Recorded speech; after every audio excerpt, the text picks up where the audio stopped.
Morina ki tata katoa I tēnei wā, ko tēnei ata ka whakapiri mai rā I tō tata nei huinga, mo tēnei kaupapa nuinga I o tātou. Tuatahi ki te mihatsi ki a koe, e te kahika, Kirsten, kei a koe te pautoko manua ki tātou I runga I te takiwā nei o ahuriri. E ki ana ki a koe te tiamana, ko koe rā te tono mai rā ki a hau I tū mai rā I te hononga I te karakia mo te timatanga ki a tātou I tēnei rangi. E koutou katoa, ki a ko nui, ki a ko rahi. I ngā kai kauni hira ki a koutou katoa ngā mahi. E koutou katoa ngā tūmuaki ki a tātou, ngā mihi atu ki a tātou katoa. Timatanga tātou nei, karakia te ata nei, tākina mai ko te kaua nui, ko te kaua roa, ko te kaua pakatike, ko te kaua hia mai e tiki a te rangi. E ki te pū, te weo, te rito, ki te pūkenga, ko te wānanga, ko te taura, ko te tauī rā. Tēnei rā, te awhia nuku, te awhia rangi. Ka hahau ki runga te āhuatanga I o nui, I o roa, I o mata nui te rangi. E pū wai take I wawe nuku e wairangi. Ka hahau ki runga te tupua, ka hahau ki runga te tawhito, ka hahau ki runga te kāhui o na atua. E mihi atu ki rātou ki ngā mate, ko e hea te rā ki te wākainga. E ki ana o tātou nei kōrero tēnei rangi. E haumari nei o tātou nei ngā iwi katoa. E noho ana ki tātou nei takiwa o ahuriri nei. Ami kia tātou katoa ki runga te rangi maari kia tūturu whakamaua kia tīna. Tīna. Haumi hui e. Tai. Thank you. Ngā mihi. Right, apologies, I have Councillor Taylor. Councillor Simpson is running late. Apart from that, so do I have a mover for those? Councillor Bogue, seconded by Deputy Mayor Brosnan. All those in favour, please say aye. Aye. Aye. Against, carried. Do we have any conflicts of interest? No. There's no public forum. Any announcements by the Mayor?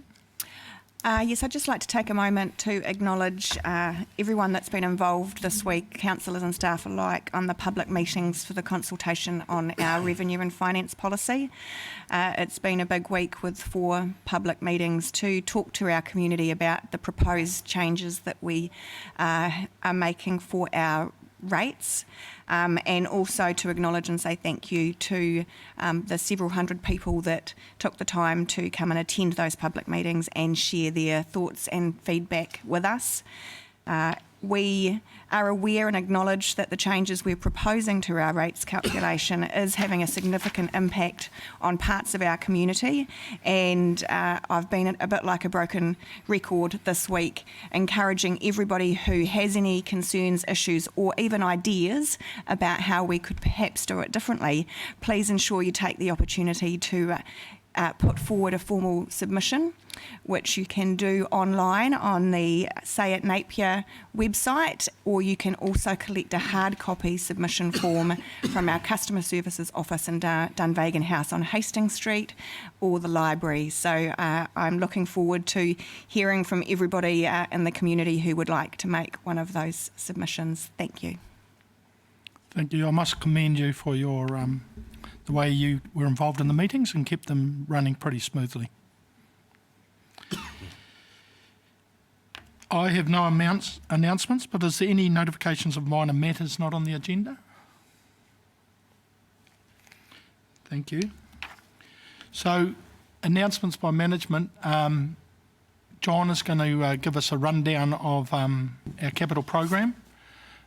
We were intending to put a paper on this, but we had a little glitch and apologise for that. So he'll give you a rundown, and then afterwards we can, any questions through me, please. Thank you. Thank you, Mr. Chair. And just to reiterate, the intention is to bring this to this committee as a formal report. But as Councillor Price has alluded to, we had a glitch in the matrix and we didn't quite make it this round. So apologies for that. I have emailed out the electronic PDF of this. I know that's a little bit late. Happy to print out or answer any questions as we move through. So as you can see, this is titled September because what we're looking to do is use our current reporting on projects to present to the committee. And so the September report is the most complete report we have, particularly with regard to finances that come into cycle after the payment rounds. different times of this committee, it may be a more current report, but it's quite a bit of work to do to manually update to meet an agenda time frame. So we can just talk through any differences if there are any. It's a very brief report, and we'll head into it. So we do look to summarise some statistics here. We actually have about 300 projects in cycle. We're talking about 152 projects here in this breakdown, 135 of which align with the Infrastructure Directorate. There's 12 community services projects, 4 corporate services and 1 city strategy project within cycle that we're actively managing. We're going to talk or present about 41 key projects by phase and status breakdown today. Most of those are infrastructure projects, obviously some community services projects in there. The 41 have been selected based on the complexity or the interest that may have been shown in these projects to date. Projects that are in front of us now that we've talked a lot about. Certainly it doesn't need to be considered an exclusive list, so if there's anything that you want to see on there or think we don't need to see on the list, then we can very much accommodate that as we move through. So I think the other thing I'd say is that our reporting on this will mature as we get used to it. A bit of a key here, we do have a RAG status here, which is on schedule and budget, so green on track, orange is monitor, and red is off track. And as you'll see, I'm not just showing you the only green projects because it's worth having visibility over for those that we're having to monitor more or those that are off track. Sorry, Mr. Chair. John, could you full screen your presentation for us, please? Some of the text is a little bit hard to read. Oh, certainly. I'll attempt it full screen. Yes, I know, but this is also live streamed. Is that a wee bit better? Yep. Thank you. Just makes it a little bit more legible for live stream. It's been emailed to us. Thank you. That the second button. Okay. So we've grouped them into categories of shovel-ready projects, transport projects, three waters, parks and reserves, and other council-wide projects. So I'm not intending to go into these in any detail, but perhaps we'll touch on the ones that are not green and perhaps look at it from an exception basis. So we have a few shovel-ready projects there, cross-country drain in construction, Turanuri Drive in consultation, on schedule. Into transport projects, Kenny Erickson, which we will talk about more as time goes by.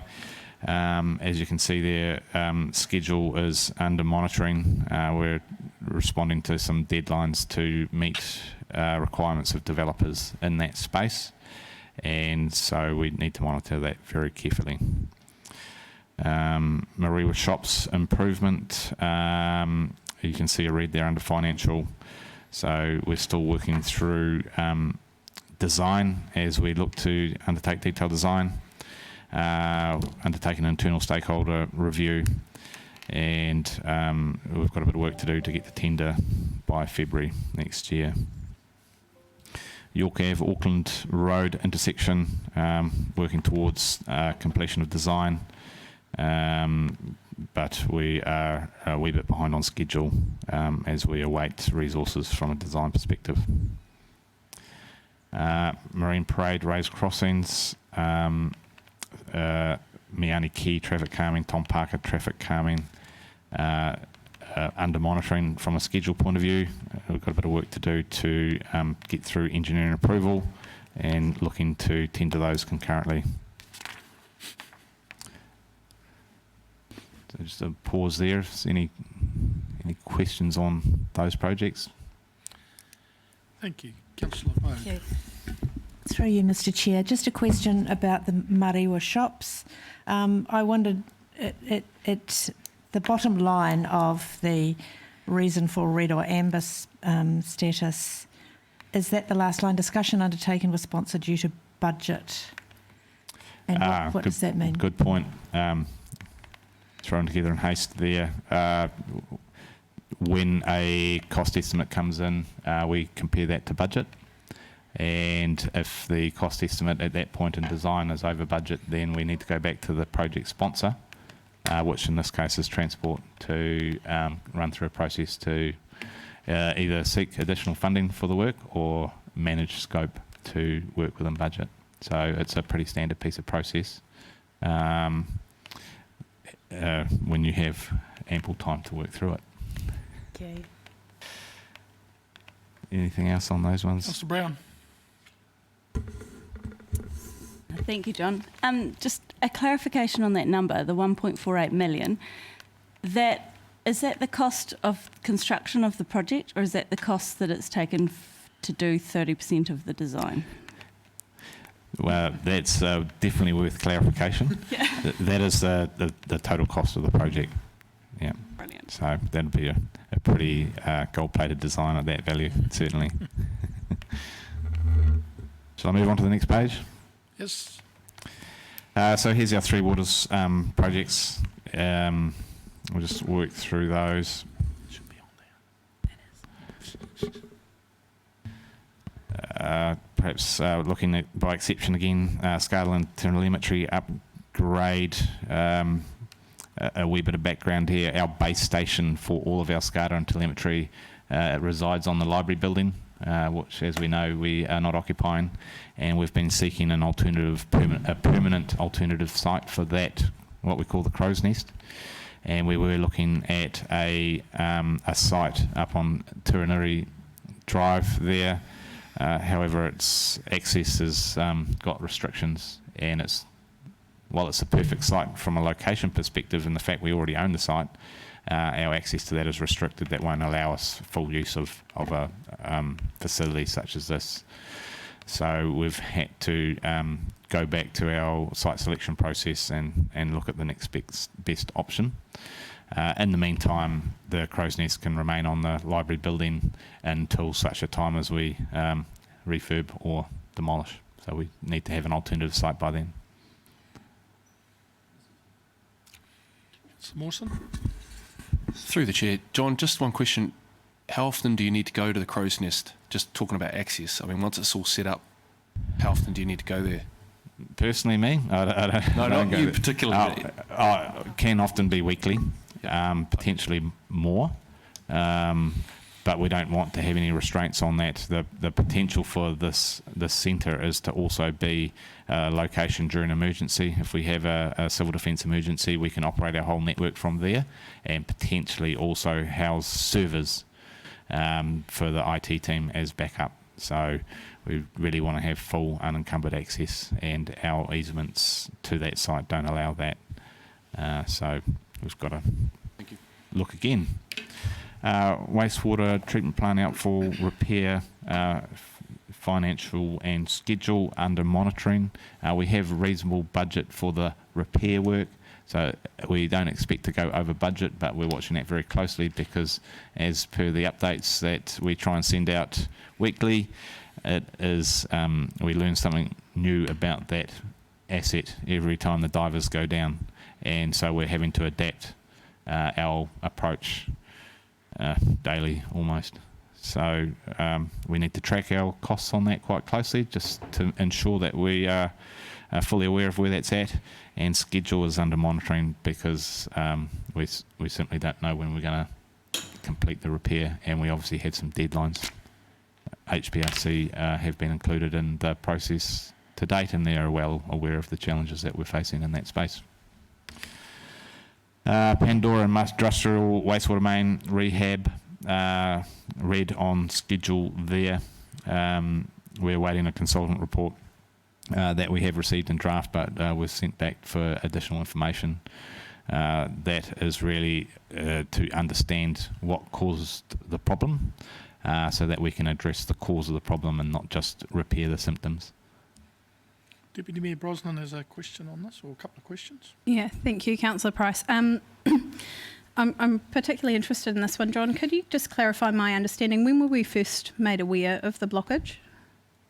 The exact dates I can't give you off the top of my head. Just a year would be fine. Late 2015, I believe. Okay. Yep. And since that time, have we made any attempts to unblock that pipe, to the best of your knowledge? We've done some investigation and some trial clearances. However, a lot of work that's been done in the time since the blockage has been to design more access points onto that pipeline. It has very limited access, and the method to clean it can only reach 500 metres in a stretch. So we've got to cut in additional access points so that we can clear the whole length of the line. Okay. So that work's been done to a reasonable level of design. It still needs to be finalised. And the work that we're doing now is to understand the chemistry involved in the blockage in the first place, because there's no point clearing it and bringing it back into operation if it's just going to happen again. Who undertook the work, through you, Mr Chair, if you'll allow me some leave? Who undertook the work, the clearing work initially? I believe that was our own depot team, Okay. but it will require probably an independent crew to do that, because it'll be extensive and very time consuming. Okay. Through you, Mr Chair, can I direct a question to the head of our services department? Mr Tatter, have you got any knowledge on the clearing of that pipe and whether or not, why we stopped, I suppose, is what I'm trying to determine? Yes, we did clear a section from McLeod Road back to the Millie Spring plant as a trial, and put an inspection point in. And the engineers from them that day went and progressed the plan along to how we would carry that, as Mr Kingsford has said. It's about 500 metres, so we do 250 metres each way. We jet cleaned it. So we did do a section. And just following on from that, was that, in your opinion, successful, that clearing? It was successful, but it took a long time. It took a fair bit of time because we had to drag all the sludge back into the Millie Spring, and we built a pond in the Millie Spring to de-water that sludge before we carted it away. Okay. I suppose, Mr Kingsford, where I'm interested, I have a particular aversion to consultant reports stopping us from action, and if we were successful with our own team in that clearance, I'm trying to determine why we would cease that at this stage when, correct me if I'm wrong, we may have the capability and capacity within our own team to get that cleared now, and you could then manage any ongoing discharge through that pipe through monitoring, and have mitigation in place in terms of flushing. We don't know if it was a one-off that caused that blockage. Why would we stop clearing it? Very good question. And I guess there's no easy answer to that. Certainly our depot team have the capability. However, at the point where that work might take weeks or months of full-time work to give effect to, the capacity is another question. And first of all, you've got to cut in access points and construct those. So it's probably months worth of work. And actually our depot team, Three Waters team, are dedicated to our operations and maintenance that we cannot drop the ball on. Certainly that looks like an easy solution. As far as cleaning the pipe and bringing it back into operation and monitoring will only tell you what's already in the pipe. And at that point, if we pick up that the circumstances that led to the original blockage have been replicated, it's too late. Monitoring is not a barrier to this thing happening again. It won't be preventative. If you would allow me, Mr Chair, if indeed that was the case, that the blockage occurred, would we not have, through the original clearing, implemented cleaning points at the 500 metre sections to allow us to then clear that again without as much need for staff time? Well, I think that's a fair bit of supposition in that regard. So you wouldn't install cleaning points? Well, the cleaning points would be point? permanently installed, which would allow future cleaning. The estimated cost on cleaning is significant. We're talking about hundreds and hundreds of thousands of dollars to effect the clean. Would you mind, when you bring this back as a paper to council, expanding on this potential solution for us so we can discuss further?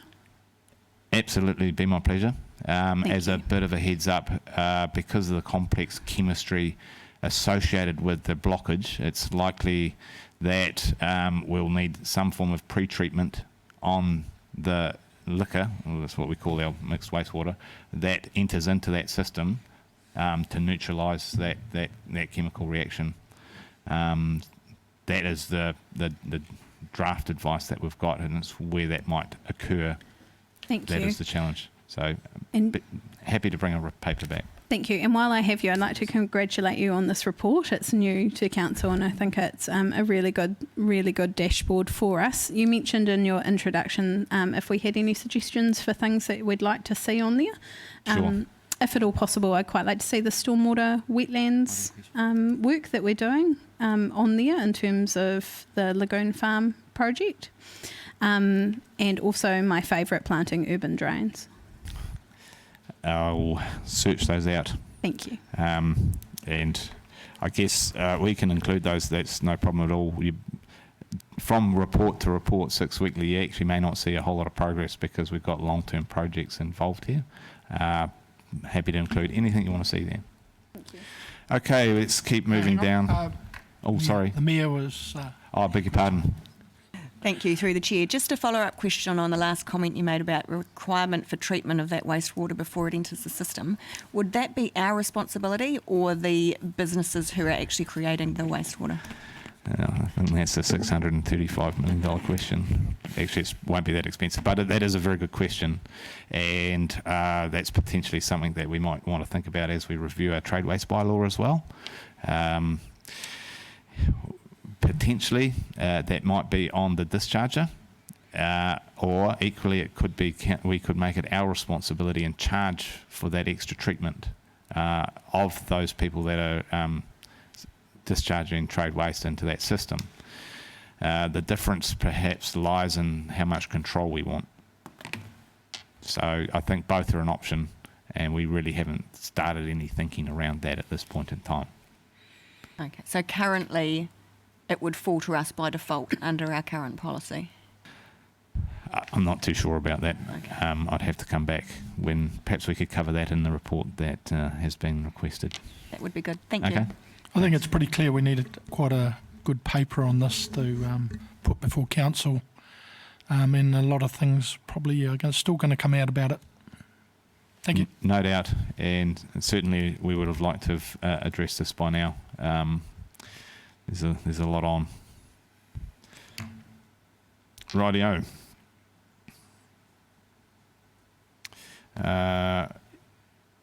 Airport sewer pump station renewal, looking to go to tender late October, which is almost now, and early November. We are orange on finance there. Russell, are you able to identify what our challenge is there? Yeah, sure thing. Part of that is part of the work is looking at developing or improving some of the, sorry, can everyone hear me? Yep. Improving some of the airport reticulation. Can you use the mic, Yeah, please, sorry. officers? How's that? That's better. Cool. So part of it is looking at improving some of the airport drainage and turning it into a pressure sewer system. And what that does is that reduced the need for that pump station to be as deep to allow for the current gravity system in the airport. Given the difficult nature of the site where it's next to the wetland and the dock reserve and quite sensitive environment, it was more advantageous, I guess, for construction as well as any risk to that environment as well. So we've looked at improving that. So it's a different approach in terms of scope, which may require additional budget. Correct, yeah. Thank you. Yeah.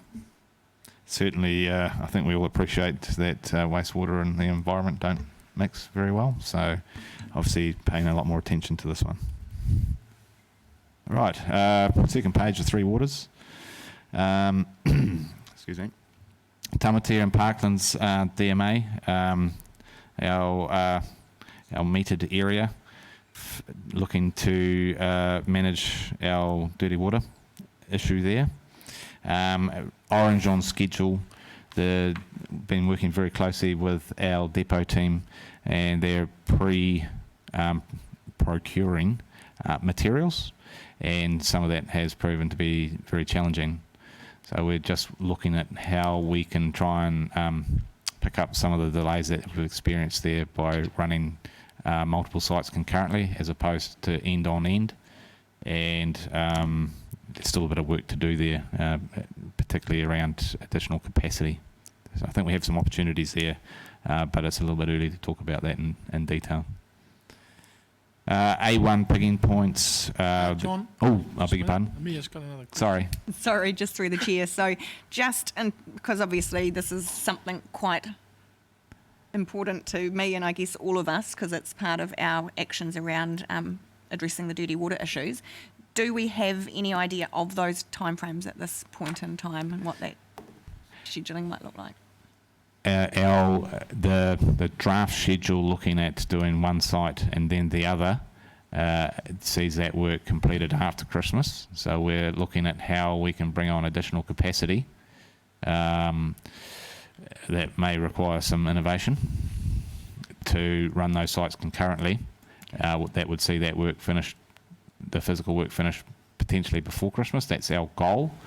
That's the physical connection and disconnection work, but we also have a large comms and engagement piece around that is just as important as the physical work, that we need to ensure that we have adequate time before Christmas to run based on when we can complete the physical work. So we're working with Lance and Howard and the depot team, the projects team, and with Natasha and Kirsten and the comms and engagement teams to try and line all that up and make sure that we've got confidence around being able to deliver a parallel program.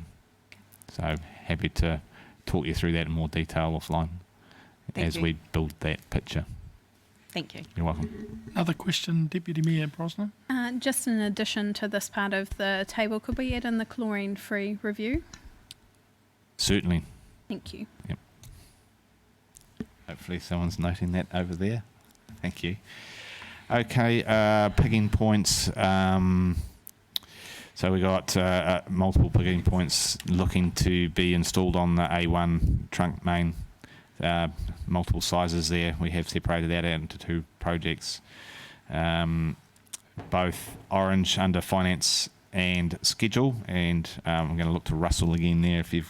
We're talking about unforeseen procurement delays there for valves. Is there any further information we've got available on that, Russell? Just the size of the valves hard to get at the moment? Yeah, I believe so, yeah. Yep. I'm not familiar with that much detail on that one, Okay. other than, yeah. All right, trial bore number 1, exploratory and production bore.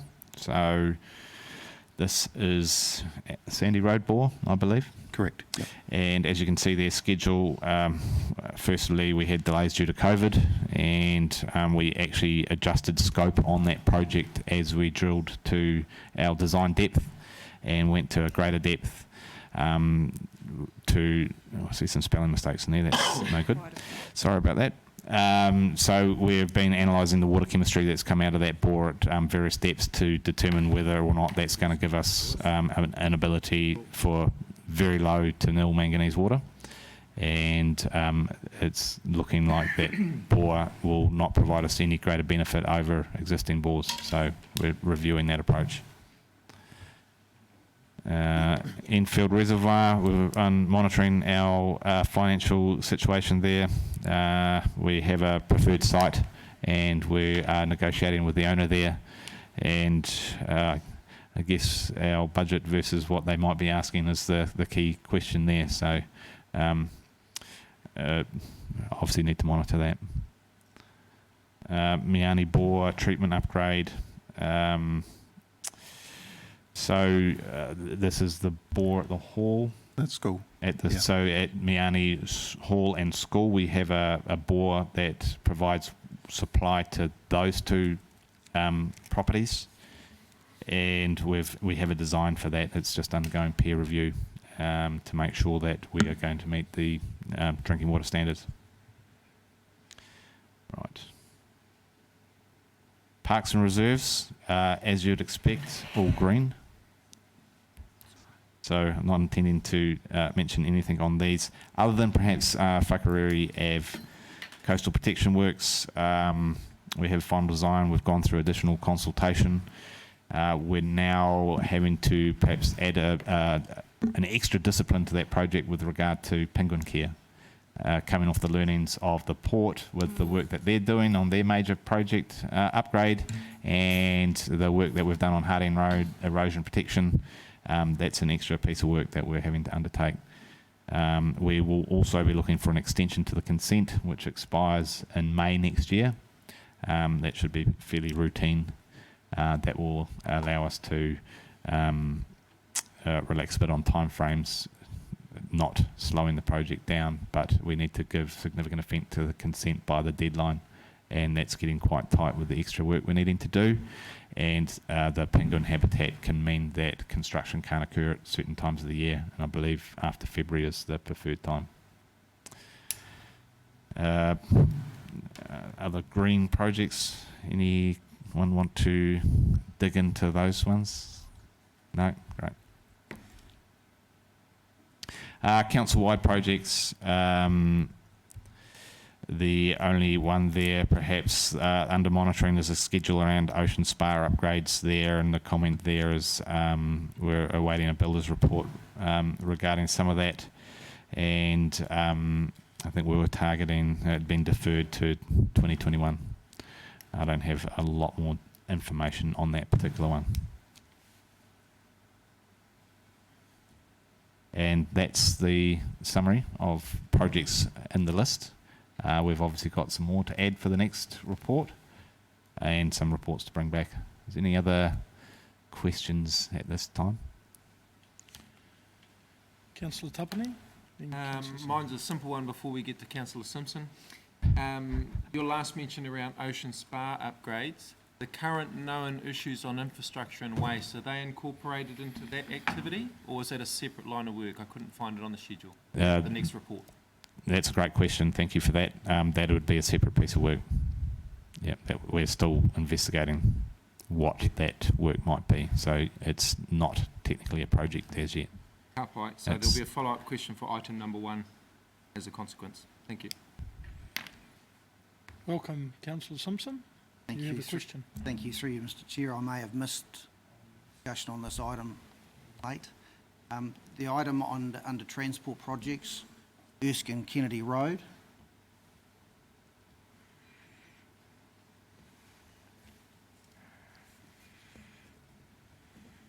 Kennedy Road. Yep, so my question, is that the project that's coming to council under extraordinary later this morning? Or is it a different project that's coming to us under extraordinary? Same project. Thank you. Yep. Mia. Thank you. Through the chair. With regards to the chlorine-free review, we were originally anticipating receiving the draft report at the end of September. Could we have an update as to when we may receive that? Oh, thank you. Kath, would you mind answering that? Through the chair, thanks for the question. We've received the draft report. We've engaged a peer reviewer. So the process that we're working through is a collaborative process with the peer reviewer. So they have reviewed the report. They're currently talking through any major issues with the consultants, and I'm meeting with them next week for us to all sit down and see where we've got to with those discussions. They've raised some really good points, so the process from here is we'll have a number of workshops, work through any improvements to the report, then then PDP will deliver their final draft to us. We'll review that, finalise the report, and then it will come back. I'll have to come back to you on what the date is for that, as we want to make sure that we have a good peer review process. Thank you. Can I ask a follow-up question? Who's our peer reviewer, Kath? Our peer reviewer is GHD, and they have a group of international people from the Netherlands that they're working with. So we've got a workshop next week, and we're across 4 different countries with various people working on this. So it's a really good team. Right. Yeah. Great. Thank you. Any other questions? Councillor Bogue. Through you, Mr. Chair. Thank you very much, John, for this. It's really helpful and it's great to see it all laid out there. I assume it will be going on our website as part of the minutes of this meeting. Is it going to be a monthly report or quarterly? What's the plan? Yes, thank you. We can run this sort of report monthly out of cycle. The intention is to report every 6 weeks to this Sustainable Napier Committee as an update. So depending on where the timing of that falls and the timing of when our projects update and cycle will depend on whether it's a 2-week-old report or maybe, like this one, a month-old report. That's great. Okay. Just another couple of questions through you, Mr. Chair. Defects, what does defects mean when it's... Defects. So that's... I hadn't picked up on that detail, so thank you for that. When we have a piece of a contract for construction and that full construction has been completed, there is a 12-month period following what we call practical completion. That's a maintenance period for any defects, minor defects identified at practical completion that the contractor then has to remedy to meet the full specification of the contract. So in defects period is just where they tidy up minor issues and minor flaws in the work to ensure that we get the quality that was committed to in the contract. Oh, that's great. And So just it's a standard piece of process, nothing to be too concerned about there, Maxine. No, that's very helpful. Just one more question through you, Mr. Chair. And you've probably told us about this before, but I just wondered about what's going to happen with the Mariwa shop toilets, which were which were damaged quite badly not long ago. They certainly were. Happy to lift the lid on that matter. So that is with our insurer. They've approved replacement of that to a certain value. They also approve a construction company to do that work. And so they're working through what that design might be, I believe. At this point, I don't have any more detail than that, but I'm happy to go back to the team and perhaps circulate a more full, up-to-date response on where that might be. Although I see Brian is here today. Do you have anything further than that, Brian, or we just... No, nothing further to add. It is still the insurers in negotiations with the council insurers. Thank you. Bless you. Councillor Simpson. Yeah, through you, Mr. Chair, I just wanted to clarify your answer to Councillor Bogue. Can you confirm that this report will actually be a formal agenda item with appropriate commentary? Yes, that is the intention. We certainly need to get into better practice of seeing it as part of a normal work program to increase our level of reporting. And the glitch in the matrix prevented us from getting that to a formal report this time round. But next committee meeting, you'll see this as a formal report and the full agenda delivered with plenty of time for you to review prior to the meeting, as well as a few other technical reports. So apologies for that matter. Thank you, Councillor Simpson. I was going to cover that point. And the other point is, if there's something you would like on there, contact me or John, and we can add it in. This is our base, and we want to grow off it so that everybody gets a fair rundown. But it's good effort, John. Thank you very much. Thank you for the patience of not seeing this early enough to perhaps pull your comments together collectively. And as I said, we'll look to mature this reporting as we move through. Thank you. Probably the most management comments we've had in the meeting. Councillor Tapani. One question just with regards to future reporting, please, John. I'd be interested to find out whether or not the COVID situation is going to impact on our supply for resources to undertake scheduled work, and whether or not we've got local or domestic-based products as alternatives. Okay, perhaps if we catch up offline and make sure I fully understand what you're wanting us to report on there, so we can address that fully. Thank you. Thank you. Okay, thanks very much, John. You can Thank you. You can stand down at the stage. Do I have a mover for the confirmation of minutes from the Sustainable Napier Committee meeting held on the 10th of September 2020? Second. Simpson, McGrath. All those in favour, please say aye. Aye. Against, carried. Right, we move on to our agenda item 1, which is the lease of reserved land, Pacific Surf Lifesaving Club Incorporated. And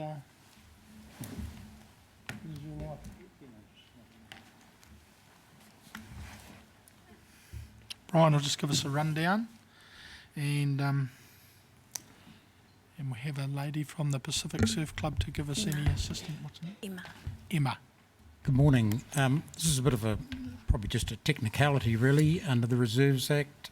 So this item has two aspects to it. One is the Pacific Surf Club exercising their 10-year right of renewal for the ground lease where the Surf Life Saving Club is, just over here on the foreshore. The other aspect is probably a bit of a technicality, but under their current ground lease, it's restricted to simply the operation of a surf life-saving type base and patrol facility. And we've had a request from the club to be able to sell coffee and tea and what have you, operate a cafe type operation from that facility. So that's outside of the what the current lease allows. So the a variation to that lease pursuant to the Reserves Act would be required. So I just introduced Emma Sutherland from the Pacific Surf Life Saving Club, and she's here to answer any questions if there are any, and perhaps I could just get her to explain just what they're planning on doing. Oh, it's a bit sticky. Right. Kia ora, good morning. So I'm the previous chair of Pacific Surf Club. I've just stepped down. I'm attending on behalf of our current chair who's away. Our request is simply to extend our services to gain a bit of fundraising opportunity, gain a bit of club independence so we don't have to have so much reliance on external fundraising activities. Oh, thank you. Our vision is that we'll be operating an automatic coffee machine for people to come up to the surf club, have the most amazing view, sit on our balcony and enjoy a cup of coffee on a beautiful day. We'll be operating within our club and we'll be employing our own members. So we'll be teaching our young lifeguards how to use the automatic coffee machine. And the vision with that is, you know, Gen Z, the young people these days, there's such a push for income and we're losing lifeguards to external jobs at the movies or jobs at the swimming pools. If we can provide an income opportunity and another learning opportunity for our guards, they get another string in their bow, but they're still at the beach. So if we do have a rescue situation, they just switch off the coffee machine and then they're back on they put their lifeguard hat back on. So it'll be very low key. It'll just be operating when we want to open. We won't be open full time, and we'll just be employing our own members to give them another opportunity, and we'll be less reliant on needing to raise funds through other means. The other thing is we received some funding, thank you very much, through the COVID Recovery Fund, and we've started renovating our kitchen. And a point that came out of that was that we've been having a bit of antisocial activity down that end of the beach, and a bit more activity at our club rooms should help alleviate that problem. So that's our vision in a nutshell. Happy to take any questions. Councillor Bogue. Thank you, just through the chair. Oh, thank you for that. It's great to see this happening. I just wondered, as a matter of interest, what other activities happen apart from rescue lifesaving in that building? I know it was used as a polling station at some stage. What else happens there in the course of the week, please? We hire the facility, the hall room mostly, just to tick over the club funds. We have a seniors table tennis social 3 times a week fun tournament that you have to be over 60 to play. We have belly dancing classes, tai chi, yoga, and some off and on, depending on the weather, we have some sort of CrossFit groups that will hire our facilities. If it's raining, they'll pop inside. And then we hire the hall for other events. For example, we've had Oranga Tamariki use our hall as just a meeting room. And we don't do any, because we're in a liquor ban zone, we don't do any, historically we used to do birthday parties and whatnot, but we don't tend to do that now because we're in the liquor ban zone, so we don't allow any sort of parties and things like that. Oh, thank you. Councillor Brown. Oh, Kia ora. This is probably more of a question for Brian. In the next paper, which is also a lease renewal, it talks about how the rent will be set. Is there an equivalent statement for this paper? So the ground lease for Pacific Surf Lifesaving Club, so with the Pacific Surf Lifesaving Club, we're simply talking about leasing the ground, so they own their clubhouse and buildings. With the next agenda item, council owns the building, so it's slightly different. So with the Pacific Surf Lifesaving Club, as with other ground leases of reserves, it's really a notional rent. It's calculated on equivalent residential rate for that area of land and then discounted.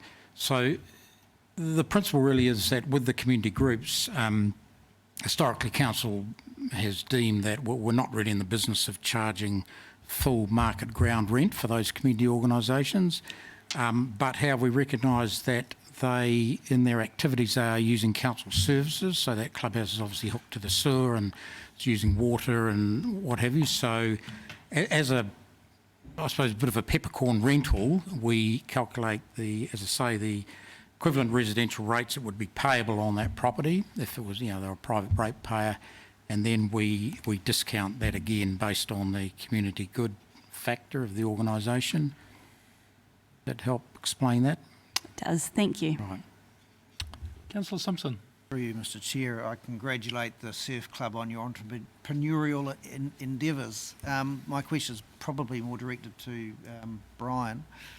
In that building, is there not also a cycle repair and rental company? How does that fit into yes, the lease and arrangement? I've mentioned that in the agenda item. Yes, that operates. I think that was approved by council in 2010. So in 2010, council authorised the operation of the cycle hire business from the clubhouse. So that is in effect the club subleasing that part of their premises for the cycle hire business. But for council to keep some control over that, we have a direct agreement with the cycle hire business pursuant to a deed of covenant. So there is some control over there, and we can add any requirements and have some control, or not day-to-day control, but I guess a legal authorisation for that activity. So yes, that activity is authorised by council as a sublease. Thank you for that clarification. Councillor Tapani. Thank you, through you, Mr Chair. So this is a follow-on question from the last discussion, but Emma, feel free to jump in and add your input if you want to. This question is directed mostly towards our staff around the current known infrastructure concerns associated at that site, and wondering whether or not staff, because I noticed there are no risks identified in the paper, which for me might indicate that we have a schedule of work planned around that area while we don't have risks identified. My concern is the known infrastructure demands on that site and the desire to sell food. Through you, Mr Chair, with regard to the risks and no programmed work, I believe they're very, very separate issues here with regard to renewal of a lease. The challenge that we have is with the either lack of storage or lack of alarms on our wastewater pump station there. Okay. Kind of separate entities in that space.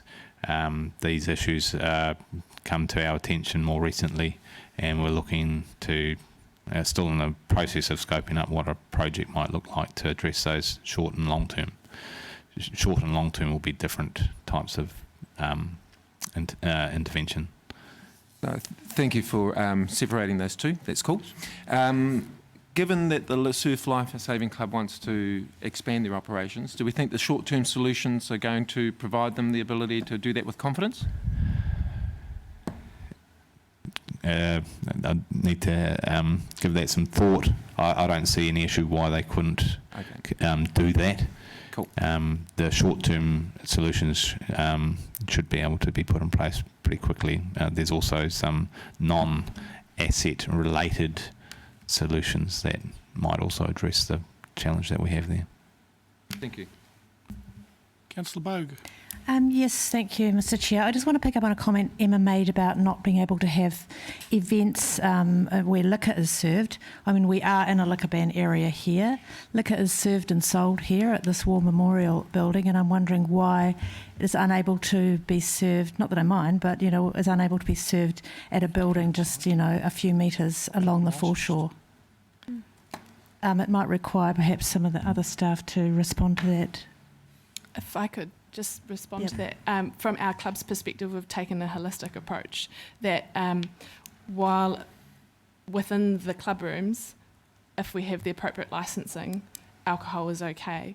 We can't control the people who hire the hall to keep them in the club, and the risk to our club and to the brand of Surf Lifesaving was too great because people would associate the behaviour that came with the alcohol drinking outside the club, and we decided that risk was too great, so we just made a blanket rule as a club, and that was just our decision. And the other thing to consider for us was the impact to the environment and the disposal of beer bottles on the beach and the footpath was just not okay for us. So that was the other factor. So that's why we've made that blanket decision. Good decision. Thank you. Any other questions? Do I have a mover? Deputy Mayor Brosnan to move, a seconder? The Mayor? It's high powered, look. Do you have anything you'd like to say? Yeah, I'd just probably like to make the comment that we know that attracting and keeping people in clubs these days can be difficult. So I congratulate you on your innovative approach to being able to keep your young people in the club, which of course has a whole range of social benefits. So really happy to move the recommendation. Thank you, Mr. Chair. Mayor Wise. Does anyone else have any other comments? Councillor Crown. Thank you, through the chair. I'd just like to acknowledge the innovation shown in proposing this endeavour by the Surf Lifesaving Club. You provide a really essential service to our community, so thank you. Just for future reports of this nature, I see that you're also looking to put in an accessible toilet, which is fantastic, opening up the ability for another segment of our community to use your premises. Can we please make sure when we refer to those types of things in our reporting that it is accessibility rather than the word disabled? Thank you. Councillor McGrath. Just through the chair, we've talked lately about the ability to fundraise, and I think this is a good initiative with COVID around. It's taken a lot of money out of our communities from our clubs and organisations. So this is a great initiative for you guys to be looking at, and good luck with it in the future. Thank you. Thank you. So we've had 3 people speak in favour. Is there anybody who wants to speak against it? Otherwise, I'll be putting the motion. Did you have a question? No. Okay, all of those in favour of the officer's recommendation, the three paragraphs, please say aye. Aye. Against? Carried. Thank you very much, and Thank you. great attitude. Thank you very much. Thank you for the opportunity. Okay, move on to item 2, lease of Reserve Central Football Federation. Brian, you're away Once again. again, this is a matter under the Reserves Act. As I said before, Central Football occupy a council building to the northern end of the hockey turf, as shown on the plan. So this is, as I said before, different. The council owns this building and constructed it. So in this case, in terms of the rent, we'd calculate a market rent for that building, and then we've discounted that by 30%, which the organisation's agreed to. So Central Football, as I've said, is the governing body to service Taranaki, Wanganui, Manawatu and Hawke's Bay and Gisborne football area. Any questions, Councillor Crystal? Information from the Tatter Bridge Club, saying that this next to this site is their preferred place that they're going to apply to put their building. Does this affect this lease at all? No, I mean, this building already exists. So the lease is just the building, so not the car park and everything else. Is that separate? It's certainly not the hockey car parking, that's separate. The car parking between the hockey facility and this building, no, that's public car parking, and that would remain. So it wouldn't have any effect on this lease if in the future this goes ahead? If the Bridge Club goes ahead, no. I think they're sort of geographically just checking. separate. But that's all still under negotiations, all that. Finding somewhere for the Bridge Club is still all underway, nothing finalised. I believe there's a paper going to come to council on that Bridge Club. Any other questions? Do I have a mover for this recommendation, please? Councillor Mawson, seconded Councillor Simpson. Would you like to speak? Okay, all those in favour of the officer's recommendation, please say aye. Aye. Against? Carried. Can I have a mover to adjourn this meeting, please? Councillor Brown, seconded Councillor Simpson. All those in favour, please say aye. Aye. Against? I'll hand over to Deputy Mayor Brosnan, and then we will return for a